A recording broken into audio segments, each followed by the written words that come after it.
And Young Buzz, welcome back to the channel. Today, we're diving into something that honestly feels like a huge moment, not just for 17, not just for CARATs, but for K-pop history in general. Because 17 just did something that no other K-pop group has ever done before. They entered NPR's Tiny Desk. Yes, the iconic Tiny Desk, the same platform that has hosted global musicians like Taylor Swift, Billie Eilish, Justin Bieber, Anderson .Paak, and so many more. And now, 17 has officially joined that legendary lineup. But what makes this moment even more special is that the ones who stepped into that tiny, cozy performance space were Joshua, Mingyu, Seungkwan, Vernon, and Dino, 5 members representing the full force of 17's artistry. And the result? A nearly 30-minute performance that has fans worldwide emotional, proud, and buzzing nonstop. Now, the video dropped on the NPR Music YouTube channel on the 25th, Korean time. And as soon as it went live, the comment section exploded. People saying this is the best Tiny Desk of the year. Others saying it's one of the best K-pop live performances ever recorded in the US. Some even said the boys made Tiny Desk feel like a concert hall. And honestly, I agree. Let's talk Tiny Desk for a moment. It's not just some casual live stage. It's a cultural stamp, an artistic endorsement. Tiny Desk isn't loud, it's not flashy, it's intimate, it's raw. It exposes everything. Your vocals, your emotion, your chemistry, your artistry. Many artists have said that performing at Tiny Desk feels like standing in front of a mirror with the world quietly listening. There's no space to hide behind loud music or wild effects. It's just you and your music. And 17 completely owned it. They opened with Oh Gong, which is already an explosive track on big stages, but hearing it stripped back with a live band, it hit differently. You could hear every texture in their voices, every breath, every emotion. And right from that first song, they proved they weren't there to simply perform. They were there to make a statement. Then they moved into Applause, followed by Hot, World, and Darling. If you look at this set list, it's basically a tour through their 10-year journey. It's like they said, let's take CARATs, Tiny Desk viewers, and new listeners through our evolution. Let them feel the signature 17 sound, but also the growth, the experimentation, the maturity. What really stood out to me was how the boys managed to bring 17's signature energy into such a small space. Tiny Desk usually feels calm, even cozy, but with 17, that office setting suddenly transformed into a mini concert. The audience was cheering, chanting, vibing, laughing, clapping, something you don't see often on this show. And even the members were surprised. Joshua said they expected it to be quiet because it was an office environment, but instead, it felt like a proper stage with real concert energy. And here's something I found really wholesome. 17 took live song requests on the spot. No backing tracks, no rehearsed transitions, just pure musical confidence. And this is where their performance craftsmanship really shined. They weren't just singing, they were interacting, improvising, connecting. It's the kind of moment that makes even non-fans stop and think, okay, these guys are seriously talented. But of course, 17 had to end with the most iconic encore anthem in all of K-pop history, Aju NICE. And I swear, I could feel the energy through the screen. The chants, the build-up, the smiles, the playful chaos, it was everything.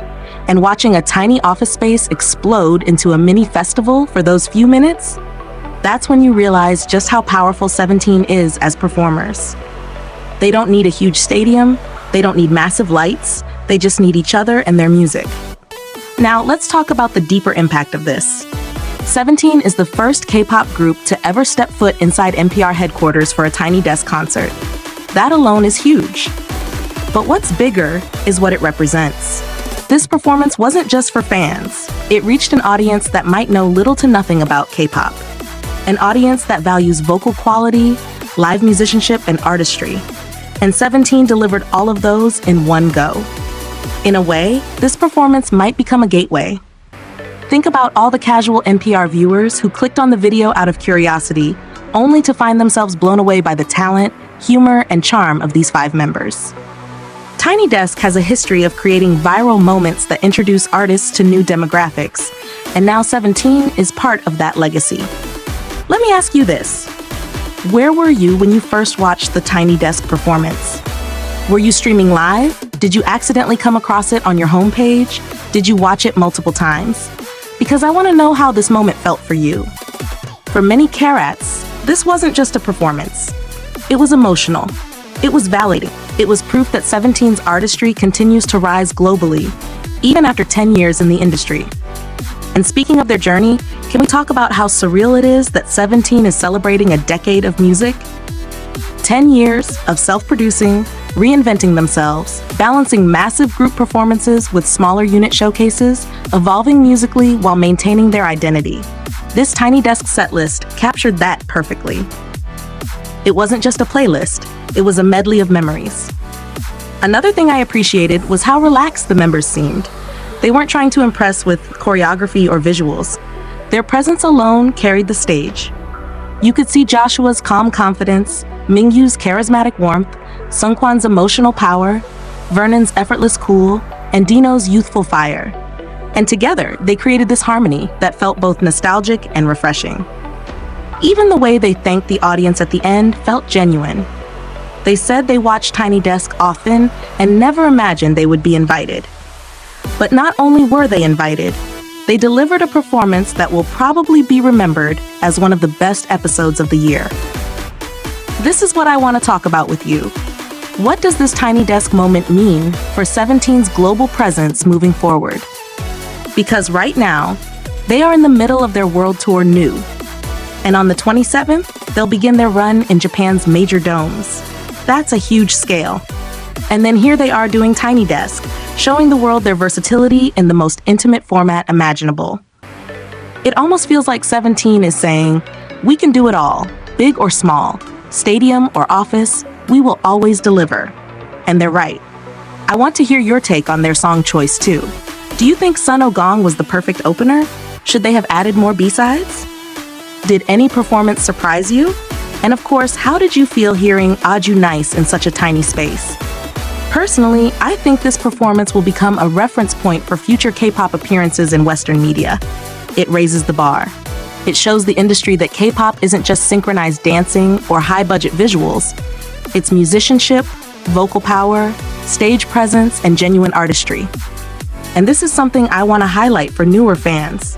17 has always been known for their performance team, their hip-hop team, their vocal team, and their self-producing identity. But Tiny Desk gave them a chance to reveal those strengths in a completely different way. No filters, no distractions, just authenticity. So what happens now? I think this moment will spark new fans, new opportunities, and new recognition. I think Western music enthusiasts who prefer acoustic, soulful, or stripped-down performances will now start paying attention. And I think CARATs worldwide gained one more reason to be proud. Before we end today's video, I want to ask you some questions that I hope you'll answer in the comments. What was your favorite part of the Tiny Desk performance? Which member stood out to you the most? Do you want to see 17 return for another Tiny Desk someday? And how do you feel about their continuous growth even after 10 years in the industry? This performance wasn't just entertainment. It was a reminder of why 17 remains one of the most consistent, innovative, and beloved groups in K-pop. They didn't just appear on Tiny Desk, they elevated it.